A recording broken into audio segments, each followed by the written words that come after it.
Greetings, peace and blessings. We are back with our next lesson on the understanding of the I Ching.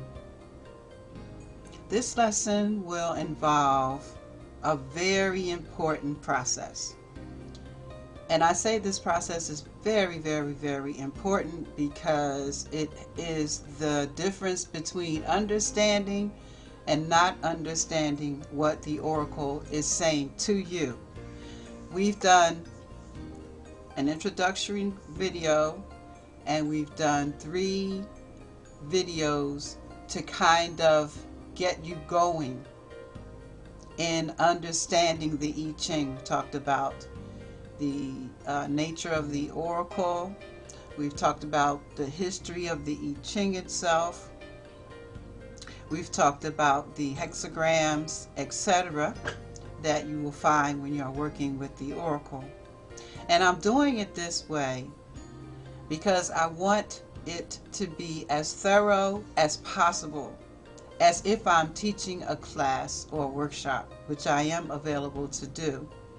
And these are the topics, these are the items that would be covered in a workshop that I would present to you for your understanding and to enhance your ability in using the oracle. I started using the oracle 30 years ago, and it has really been a benefit to my life. I learned about the oracle in 1981 during a time when I was searching, which I do all the time, so that was just one of those cycles of searching. And I came across a group called the Oser or Set Society. And while there, I met a young man named Fu-Hsi. His full name is Atef Fu-Hsi at this time. And he took a lot of time with me in teaching me and helping me to manipulate, to understand the process of the oracle. But he challenged me, and I appreciate that challenge to this very day. And that challenge was not to be lazy, but to read each hexagram, all 6 lines. And if there were changing lines, to read the whole other hexagram, all 6 lines. And in doing that, I began to memorize the oracle readings. Funny thing about it was, he didn't give me an easy book to work with. He gave me the Wilhelm-Baynes book to work with, which was the book that they were using in the Oser Set Society. And in utilizing that book, not only was I forced to use my intuition, but I was also forced to read it over and over again in order to gain some knowledge of what the images were about. So I wanted to just send out a little shout out to Fu-Hsi for being my my preliminary I Ching teacher. From that, at that time, you can imagine what, 30 years ago, the I Ching was not very popular during those days, and there weren't a lot of books that you could pick up. There was a book by Legge, there was a book by Wilhelm-Baynes, and there were some other very cryptic books that had been written in the English language, and there wasn't much that that was available. In asking, going to a Chinese store and asking for the I Ching, I was told that that was something that their great-great-grandfather did, and that they don't do that anymore. And then finally, how do you know about it? And that kind of thing. And then being surprised that I would have the information that I had about it in my mind's view. And so that was an interesting experience to be told by a Chinese person that it wasn't something that they readily used.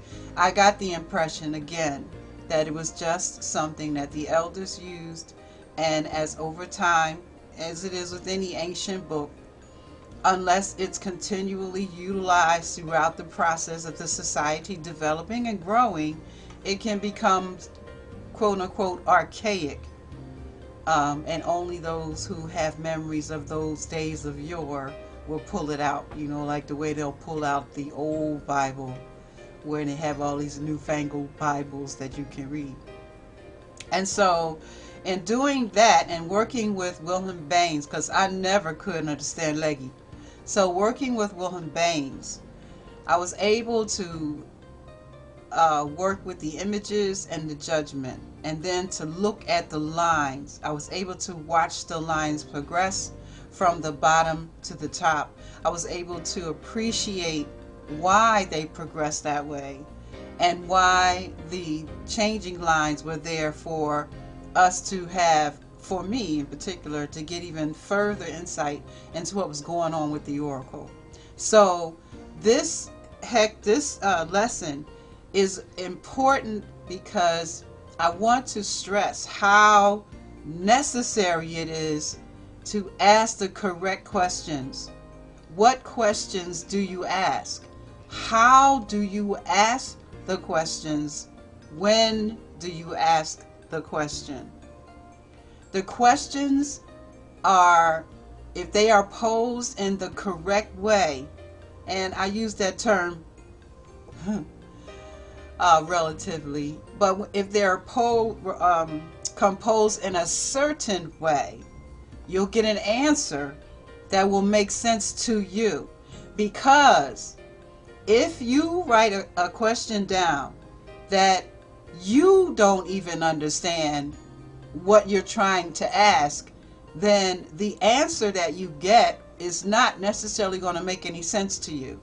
What you want to do is really meditate on how you want to ask your question, what it is that you want to know, and then move from there. However, the posing of the question, the language in the question is extremely important for understanding and developing a relationship with the oracle.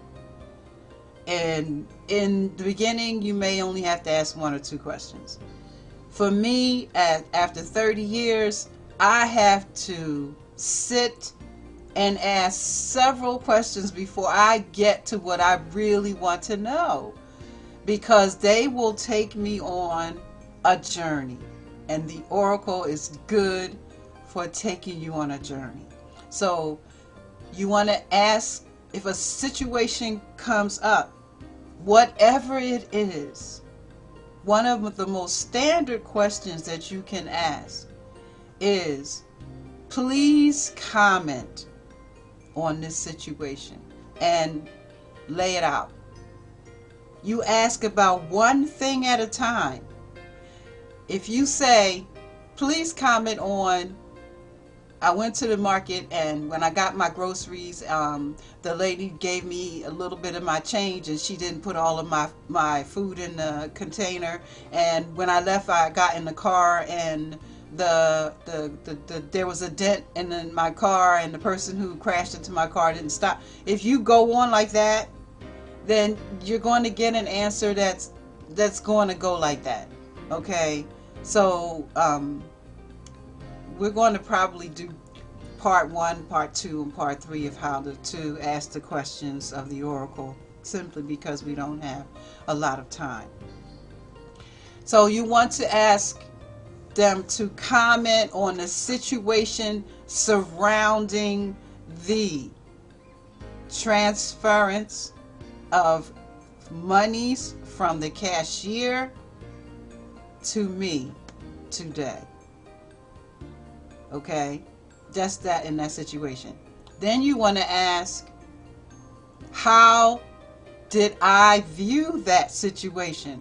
Because sometimes we think we see it one way when in fact we see it another way. So we ask, how did I view that situation? Just to get an idea where you were in it. And then you ask, how should I have viewed it? If you go to the oracle and say, is she lying? Is she stealing my money? Is he cheating on me? Am I going to pass the test? Am I going to get rich? Is this business going to make me famous?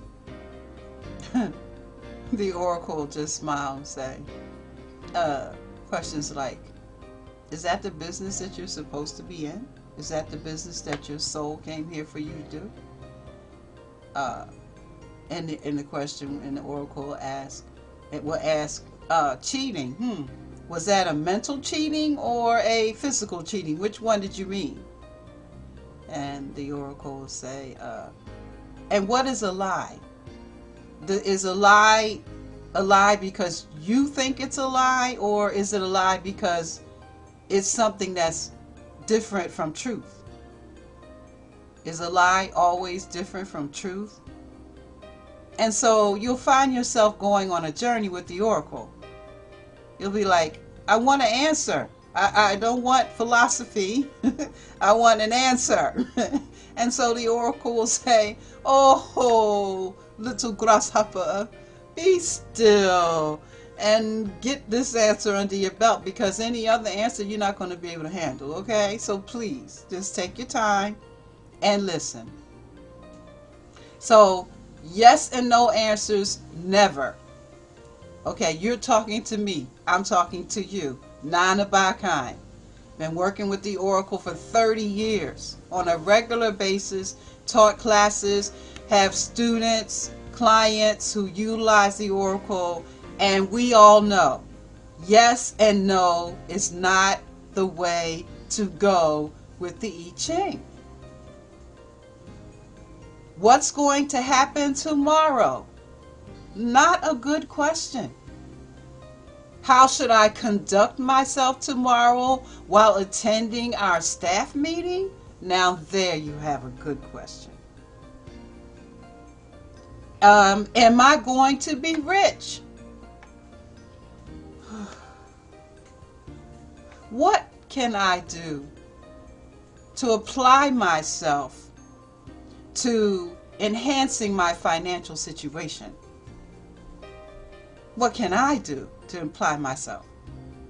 And what am I doing to stand in the way of my advancement?